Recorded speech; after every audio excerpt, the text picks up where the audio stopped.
एक महिला भक्त वृंदावन से बिहारी जी लेकर अपने घर आई और तभी बाहर से गोलू घर के अंदर आया और माँ से पूछता है कि माँ, यह कौन है? तो मैया ने बोला, ये भगवान हैं और ये ही हमारे मालिक हैं। अब तो घर में जब भी कोई नई चीज बनती तो सबसे पहले बिहारी जी को भोग लगता। पहले यह सब चीजें गोलू को सबसे पहले मिलती थीं। इससे गोलू बहुत चिढ़ने लगा और मन ही मन ठाकुर जी को कोसने लगा। एक दिन गोलू की माँ काम पर जाते समय बोली, गोलू, यमुना जी से मटके में जल भर कर लाना। जब गोलू पानी भरने के लिए जाने लगा तो जाते जाते बिहारी जी को कहने लगा, खाने के लिए तो सबसे पहले तैयार रहते हो, लेकिन काम तो मुझे ही करना पड़ता है।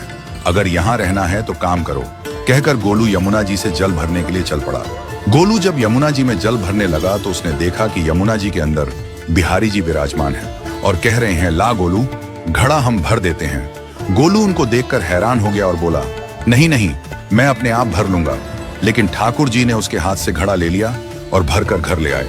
गोलू घर आकर डर रहा था कि अगर माँ को पता लगा कि मैंने ठाकुर जी से काम करवाया है तो आज मेरी पक्की पिटाई होगी। माँ ने घर आकर बिहारी जी को गीले कपड़ों में देखा तो एकदम से हैरान हो गई और कहने लगी कि गोलू, ये जरूर तेरी शरारत है, जरूर तूने ही इन पर जल डाला है। गोलू ने अपनी माँ को समझाने का बहुत प्रयास किया, लेकिन माँ ने उसको डांट कर चुप करा दिया और ठाकुर जी के भीगे हुए वस्त्रों को बदलने लगी।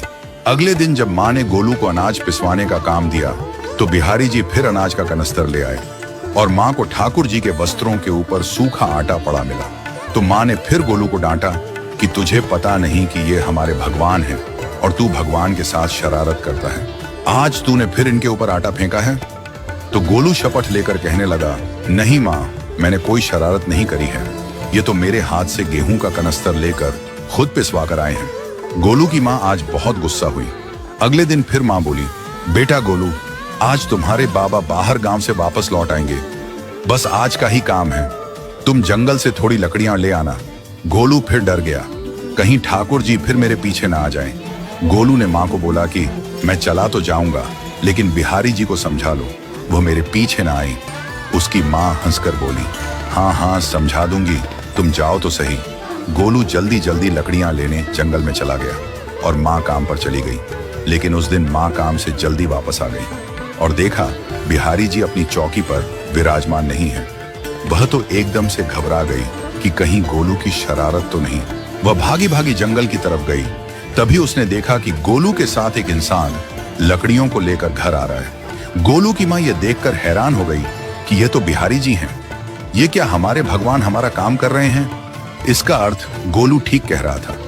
वह जल्दी जल्दी भागकर ठाकुर जी के पास गई और लकड़ियां उनके हाथ से लेते हुए उनके चरणों में गिरकर रोती हुई बोली, हे बिहारी जी, ये आप क्या कर रहे हो? मुंह गरीब का काम क्यों कर रहे हो? ठाकुर जी मुस्कुराते हुए बोले, हमें तो तेरे बेटे पर बहुत प्यार आता है। सब लोग हमें भगवान समझते हैं, लेकिन एक तेरा बेटा ही था जो हमको अपना मानता था। अपना मानकर वो हमें डांट भी देता था, हमारे साथ गुस्सा भी करता था, और जो हमें एक बार अपना मान लेता है तो हम उसके मान के लिए उसके ही हो जाते हैं।